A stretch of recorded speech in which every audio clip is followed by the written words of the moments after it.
According to psychologist David Malida, when he wrote an article and he asked the people who took part in a survey, he asked them, what you think about the poor people? And they said about the poor people, they are animalistic dehumanization. That's the term that they used. And when they were asked, what do you think about the rich people? They said, the rich people are unemotional machines. The reason I'm mentioning it is because it has a lot to do with the coming of the Mahdi, or the signs of the Mahdi, I should say. The other thing that I also want to mention is that 1% of world population, they have 16% of the world whole capital. That number increased from 1980 to 2016 to 22%.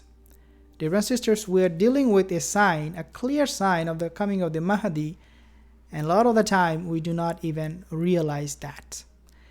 In a hadith, Rasulullah sallallahu alaihi wasallam, he mentioned in Sunan ibn Majah, Abu Sa'id al-Khudri, he narrated this hadith.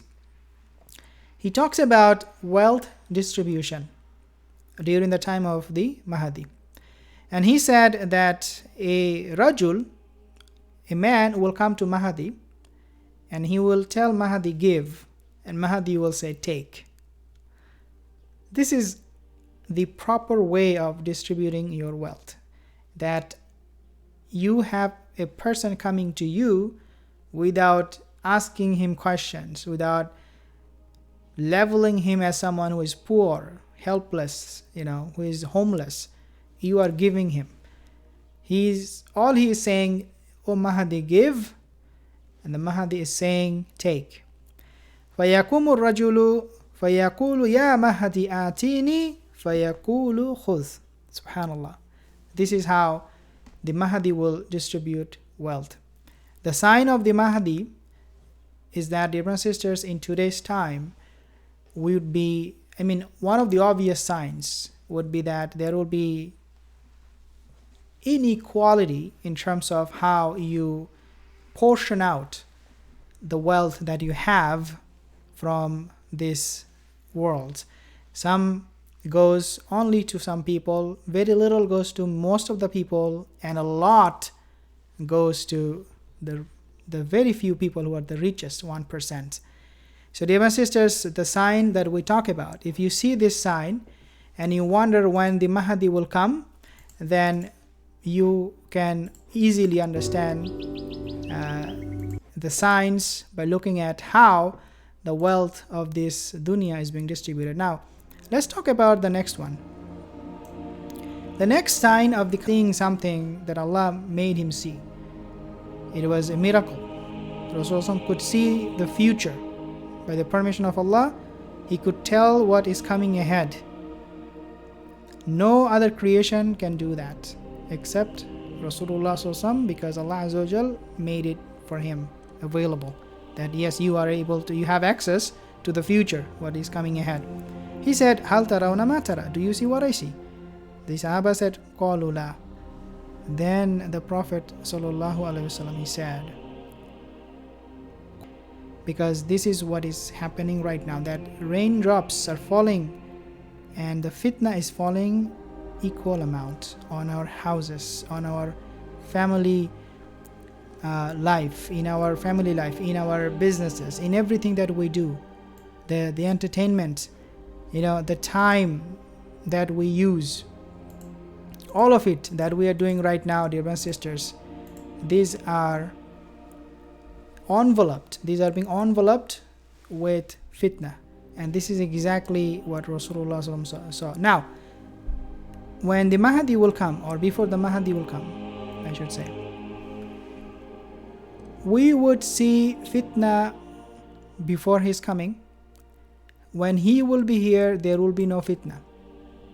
The world will be at peace, like a person sleeping after a long day of hard work and being so tired. The ummah will be like that person, and they will go into a peaceful sleep. That sleep is not a lazy sleep. That is a sleep, a peace, tranquility, a contentment from Allah Azza wa Jal. This is the time of the Mahdi.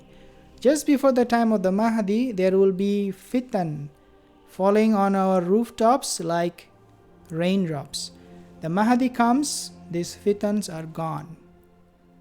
But not totally, not forever. Yes, the Mahdi will be a man of blessing who will bring contentment in the heart of the believers.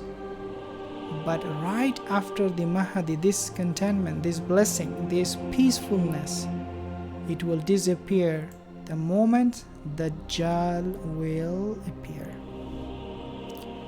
This is something we have never seen. He will undo everything Mahdi did.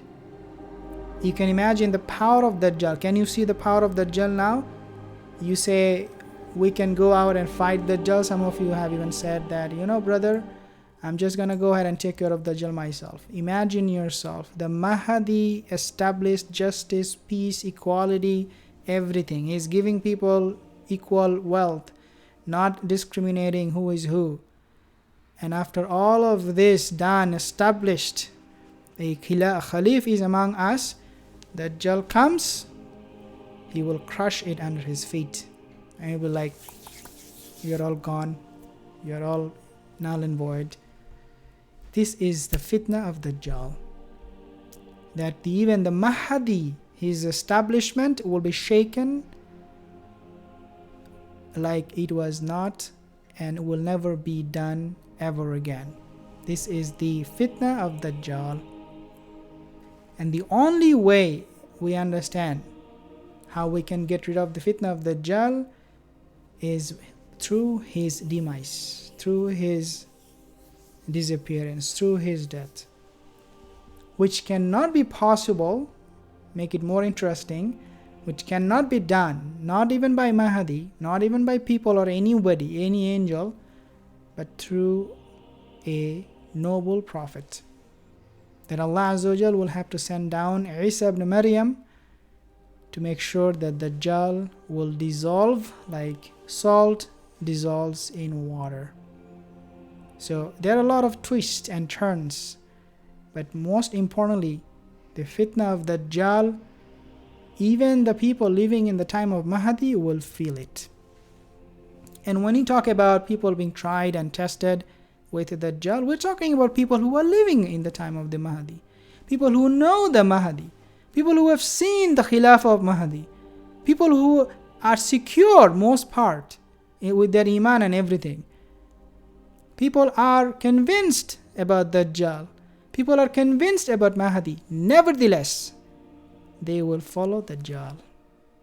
This is the level of fitna of Dajjal. Even sister, if you're new to the channel, consider subscribing. Inshallah, we'll come up with more videos about the coming of the Mahdi and signs. Like this video, leave a comment. Inshallah, see you soon again. Assalamu alaikum wa rahmatullahi wa barakatuh.